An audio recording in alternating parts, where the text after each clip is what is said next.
Hi everyone, this is Radhika working as lecturer in Sir C.R. Reddy College for Women, Vuttluru. In this video session, I would like to discuss about the topic fungal disease, brachyomycosis in the fish health management elective paper for 6th Sem BSc Fishery students. Branchiomycosis common name gill rot disease. బ్రాకియోమైకోసిస్ని కామన్గా మనం ఏమంటాము, gill rot disease అంటాం. Causative agents.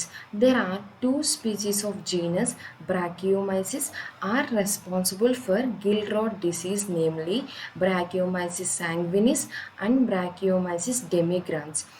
ఈ బ్రాకియోమైకోసిస్ అనేది దేనివల్ల cause అవుతుంది అంటున్నారు. జీనస్ బ్రాకియోమైసిస్లో 2 స్పీసీస్ అనేవి ఉన్నవి. ఆ 2 స్పీసీస్ అనేవి ఈ గిల్ రాట్ డిసీజ్ని కాజ్ చేస్తున్నాయి. ఆ 2 స్పీసీస్ ఏంటి? Branchiomyces sanguinis and Branchiomyces demigrans. Next, difference between 2 pathogen. ఈ 2 ప్యాథోజన్ యొక్క డిఫరెన్స్ చూద్దాం. Brachyomyces sanguinis. It grows inside the branchial blood vessel as it requires more oxygen. ఈ బ్రాకియోమైసిస్ శాంగ్వినిస్ అనేది బ్రాంకియల్ బ్లడ్ వెజల్లోన గ్రో అవుతుంది, ఎందుకంటే వాటికి ఆక్సిజన్ అనేది ఎక్కువ అవసరం కాబట్టి.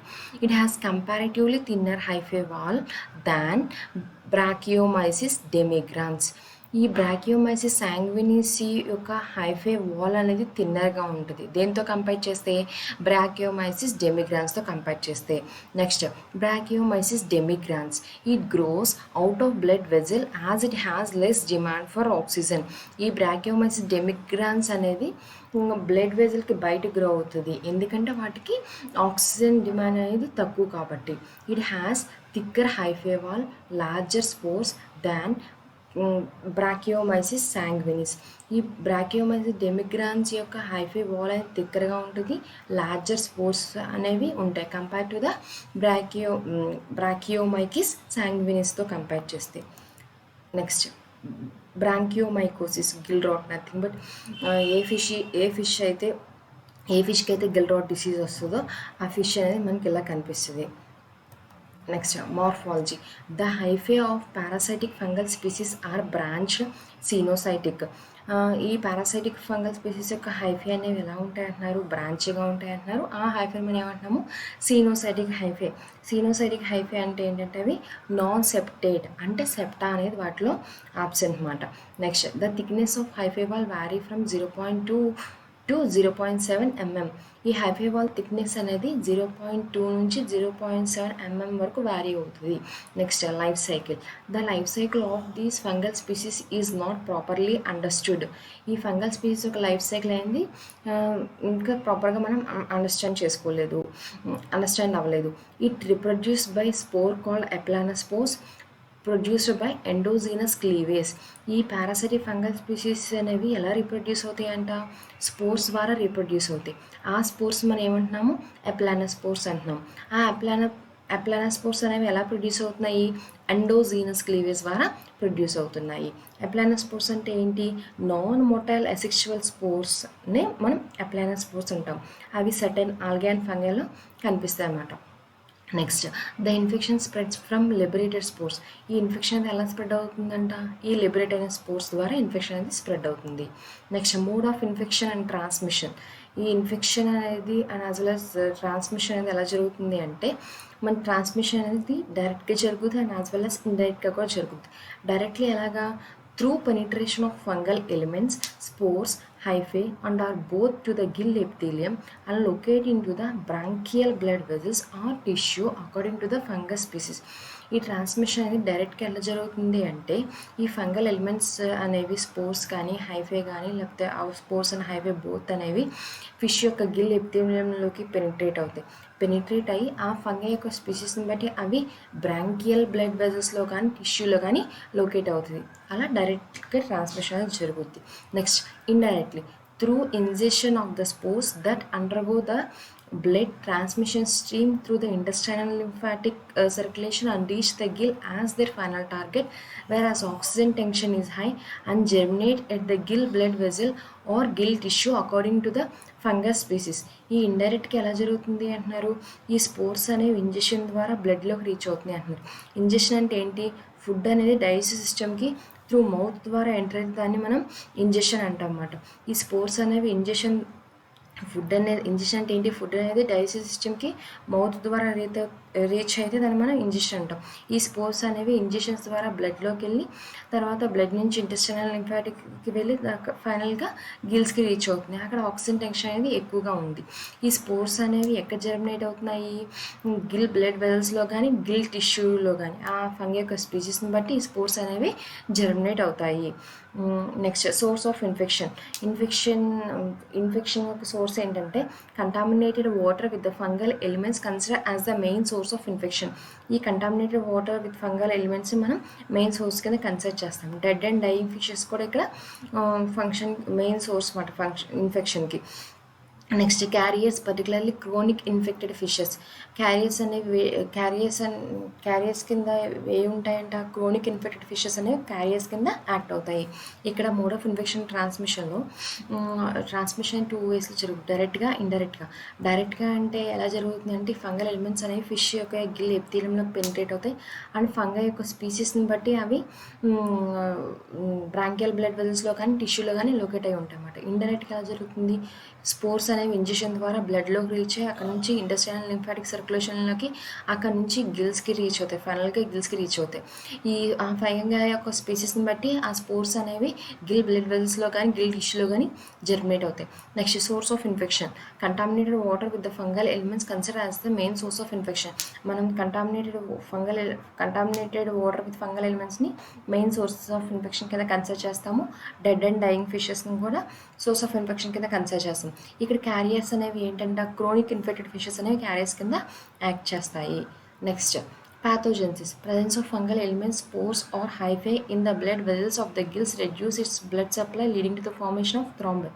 ఎప్పుడైతే ఈ ఫంగల్ ఎలిమెంట్స్ అనేవి గిల్స్ యొక్క బ్లడ్ వెజల్లో ఉన్నాయో అక్కడ బ్లడ్ సప్లై అనేది రెడ్యూస్ అయిపోద్ది. బ్లడ్ సప్లై రెడ్యూస్ అయింది అంటే ఆటోమేటిక్గా థ్రాంబై అనేది ఫామ్ అవుతుంది అన్నమాట.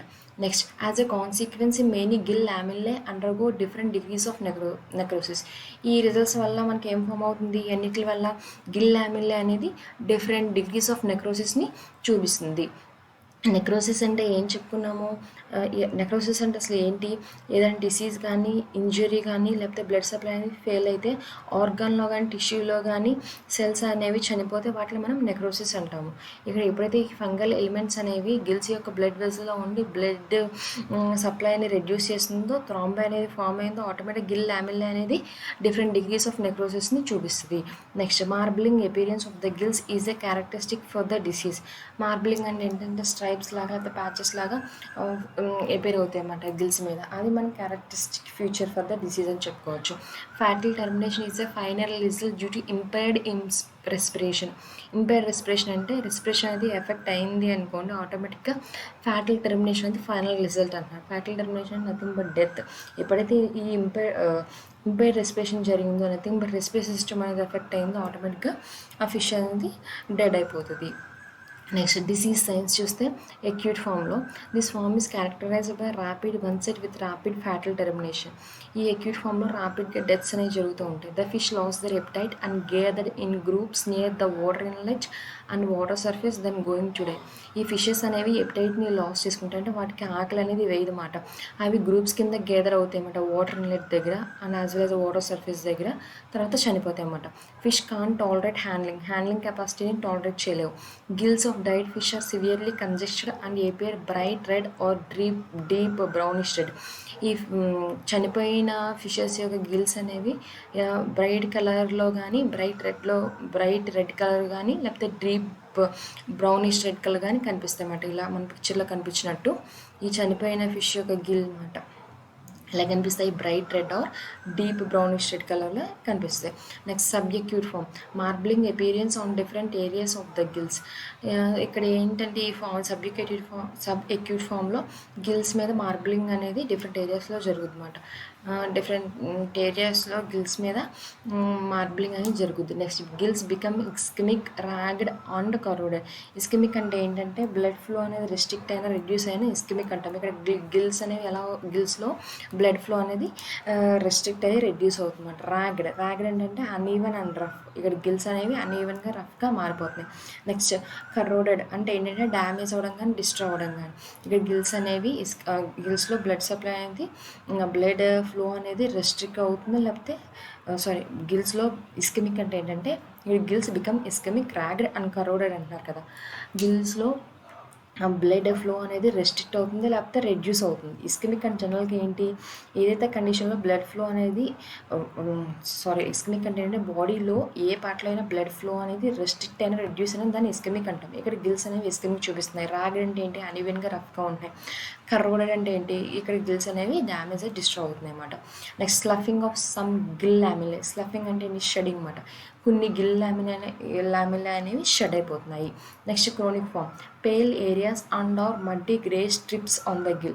మడ్డీ గ్రే స్ట్రిప్స్ గిల్ మీద కనిపిస్తున్నాయి, లేకపోతే పేల్ ఏరియాస్ అనేవి కూడా గిల్ మీద కనిపిస్తున్నాయి. Slight to moderate necrosis of the gill lamellae. Gill lamellae అనేది స్లైట్గా నెక్రోసిస్ని చూపిస్తుంది. Next a species affected. A species affect అవుతుంది అంటున్నారు, ఎగ్, ఫ్రై, ఫింగర్లింగ్స్, అనాలిస్ ఆఫ్ కట్ల, సిర్హానస్ మృగాల ఈ స్పీషీస్ అనేవి ఎఫెక్ట్ అవుతున్నాయి అంటున్నారు. ప్రెడిస్పోజింగ్ ఫ్యాక్టర్స్ అంటే ఏంటంటే ఏ ఫ్యాక్టర్స్ అయితే ఆర్గానిజంని డిసీజ్కి ఎక్స్పోజ్ చేస్తాయో ఆ ఫ్యాక్టర్స్ని ప్రెడిస్పోజింగ్ ఫ్యాక్టర్స్ అంటాం.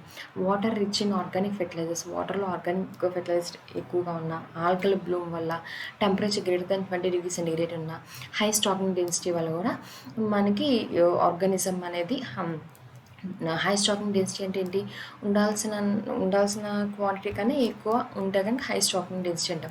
ఈ ఫ్యాక్టర్స్ అన్నిటి వల్ల ఆర్గానిజం అనేది డిసీజ్కి ఎక్స్పోజ్ అయ్యే అవకాశం ఉంది. Next symptoms, clinical features. Infected fish show damage of gill filament. Infect అయిన ఫిష్కి గిల్ ఫిలమెంట్ అనేది డ్యామేజ్ అవుతుంది. ఇనీషియల్ స్టేజ్లో పేల్ గిల్స్ అనేవి డీప్ రెడ్ ప్యాచెస్ని చూపిస్తాయి. ప్రోగ్రెసివ్ స్టేజ్లో ఏమో గిల్ ఫిలమెంట్ అనేది ఫ్లెక్కింగ్ చూపిస్తుంది, అంటే నథింగ్ బట్ స్పాట్స్ అనేవి గిల్ ఫిలమెంట్ మీద స్పాట్స్ అనేవి ఫామ్ అవుతాయి. లేటర్ స్టేజ్లో గిల్స్ అనేవి గ్రేష్ వైట్ కలర్లో ఫామ్ అవుతాయి. ఫైనల్ స్టేజ్లో ఏమంటున్నారు, loss of gill filament and causing secondary infection. Final స్టేజ్లో గిల్ ఫిలమెంట్ అనేది లాస్ అయ్యి సెకండరీ ఇన్ఫెక్షన్ కాజ్ చేస్తాయి. Some changes of behaviour pattern, refusal of food. కొన్ని చేంజెస్ ఏంటంటే కొన్ని బిహేవియరల్ ప్యాటర్న్ చేంజెస్ గమనిస్తే కనుక ఫుడ్ రిఫ్యూజ్ చేస్తాయి, ఫుడ్ని తీసుకోమాట ఫిషెస్ అనేవి. ఇవన్నీ క్లినికల్ సింటమ్స్లో ఏంటంటే పేల్ గిల్స్ అనేవి కలర్ చేంజ్ అవుతాయి, లేకపోతే గిల్ ఫిలమెంట్ మీద స్పాట్స్ అనేవి ఫామ్ అవుతాయి, గిల్ ఫిలమెంట్ అనేది లాస్ అవుతాయి, బిహేవియరల్ చేంజెస్ అనేవి చూపిస్తాయి, nothing but refusal of food. ఇవన్నీ మనం క్లినికల్ ఫీచర్స్ కింద చెప్పుకుంటాం. Next histopathology. The intravascular growth of pathogen leads to areas of vascular necrosis, తెలాంగిక్టీషియా.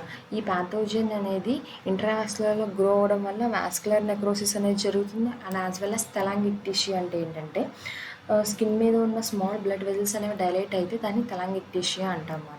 Next treatment prophylactic. Strict hygiene, removal of dead fish, avoiding overcrowding, increasing water supply. మనం hygienic conditions maintain చేస్తూ చనిపోయిన ఫిష్ని ఎప్పటికప్పుడు remove చేస్తూ over crowding లేకుండా చూసుకుంటూ water సప్లైని increase చేయాలి అని అంటారు అన్నమాట. Next therapeutic. Malachite green at the rate 0.1 ppm for extend period or 0.3 ppm for 12 hours. ఈ మెలాకైట్ని 0.1 ppm అనేది ఫర్ సర్టెన్ పీరియడ్కి అండ్ 0.3 ppm ఫర్ 12 hours ఇస్తూ ఉండాలి. CuSO4 1 gram in 10 liters of water for 10 to 13 minutes. 10 to 13 minutesకి ఈ CuSO4ని 10 liters of వాటర్లో 1 gramని provide చేస్తూ ఉండాలి. బెంజైల్ సోడియం క్లోరైడ్ని ప్రతి 1 hourకి 1 to 4 ppmని ప్రొవైడ్ చేయాలన్నమాట. Thank you.